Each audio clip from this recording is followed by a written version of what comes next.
morning everyone, especially good morning sir. So we are the reporters for the topic of case study of successful cooperative and lesson learned. So, what is case study of successful cooperative? So, a case study of a successful cooperative is a detailed analysis of a specific cooperative that has achieved significant success in its field. It examines the factors that contribute to its success, including its business model, management practices, and also community impact. So, meron po kami dito isang case study analysis ng isang successful cooperative. So, the cooperative name is Soro-Soro Iba-Iba Development Cooperative or CIDC. Then, they locate in Batangas, Philippines. So, yung industry po nila is agriculture. Then, si cooperative CIDC po is my mission. So, their mission is to improve the quality of life of its member through sustainable agricultural practices and collective strategies. So, yung mission na yung layunin na po ni cooperative is mapabuti yung kalidad ng buhay ng mga miyembro nito, then para maiwasan po yung mga poverty o kakulangan sa pagkain. Dahil nag-o-offer po si cooperative CIDC ng tulong financial or trabaho para sa miyembro nito. The part of challenges, we have 3 challenges. The first is fragmented market. Ang fragmented market, isa sa mga challenges na kinakaharap ng agriculture cooperative na ito ay mga maling paglagay ng posisyon ng kanilang product sa market na nagre-resulta sa maliit na bilang ng mga consumers at ang mga limited na pag-offer ng high price sa market dahil wala silang gaanong tao hindi mabinta yung mga product nila sa place na yon o pinaglalagyan nila. The second part is resource limitation. Ang resource limitation, isa ito sa pangunahing dahilan kung bakit nalulugi or hindi successful ang isang cooperative na walang alam sa financial management, lack of access to capital, kung paano ba i-distribute ang kanilang shared capital, at higit sa lahat, hindi sila nag-conduct ng market analysis, kaya limited ang kanilang resources. The last part is market access. Maybe here since mga farmers na ang low yung accessibility nila sa market dahil nasa maliit lang sila ng community and nakapokus lang sila sa local market. So now let's proceed to the strategies for success. Collective action, SIDC, organize small farmers into a cooperative, allowing them to pool resources and enhance their bargaining power against middlemen. This collective approach enables members to negotiate better prices and access larger markets. So, yung kooperatiba ay nagbibigay daan sa kanila na magbahagi ng mga mapagkukunang magkaroon ng access sa mas malaking merkado at magkaroon ng mas malakas na boses sa industriya. Sa pamamagitan ng pagtutulungan, ang mga magsasaka ay nagiging mas matagumpay sa isang mapagkompetensyang merkado.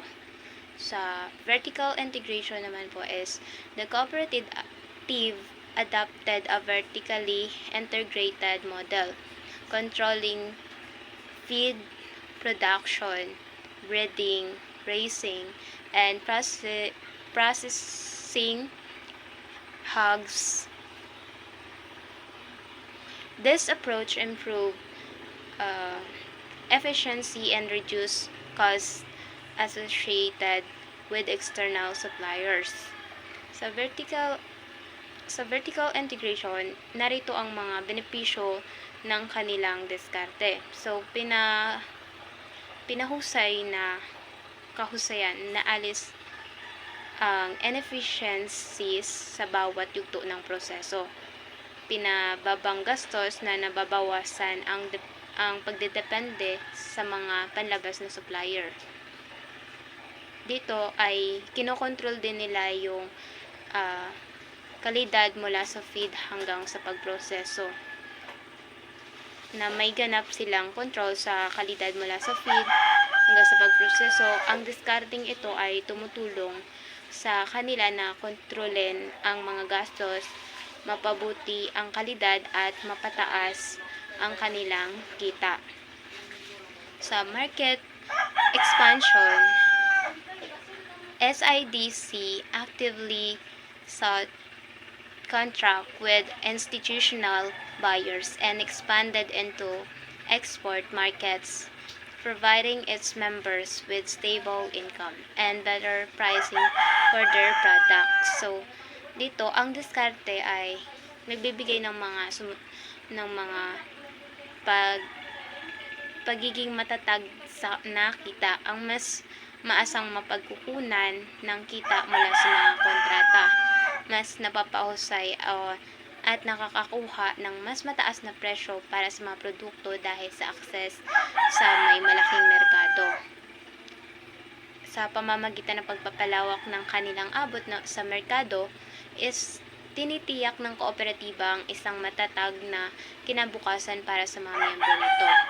Sa training and capacity building naman, SIDC invested in training programs for its member, focusing on modern farming techniques, animals animals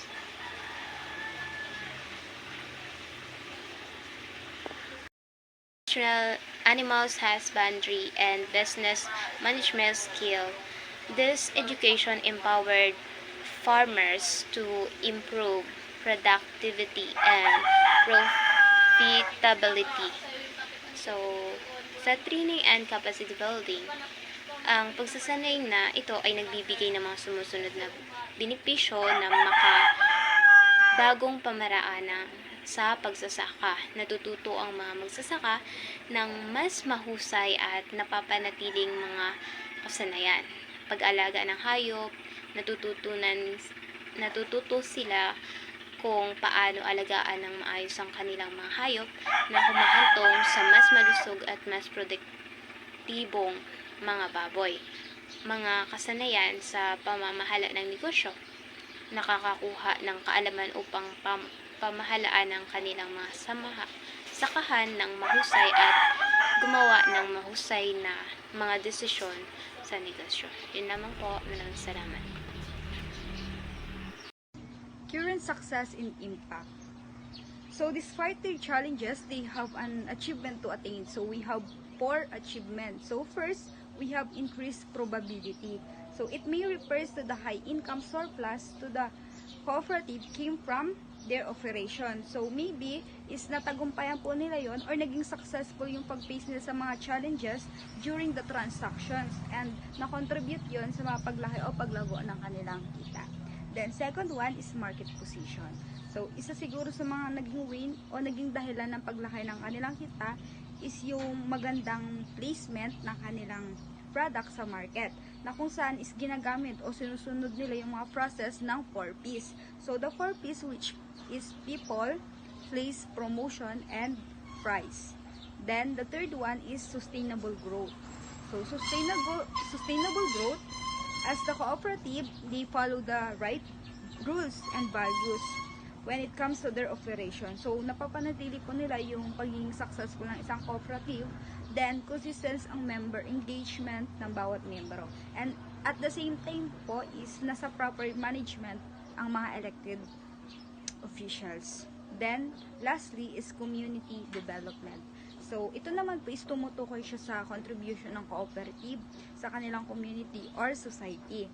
So, sa pamagitan ng pag-join ng mga unemployed people within the community is naiiwasan yung poverty or kakulangan ng pagkain dahil si cooperative po is nag-o-offer ng tulong pinansyal o trabaho para sa mga miyembrong nais umanid. Lesson learned. So, ito po yung mga dapat natin din matutunan about sa case study namin na yung bigyan example. Kaya sila naging successful. Para sunod po kung tayo magawa ng sarili nating cooperative ay magiging successful din po.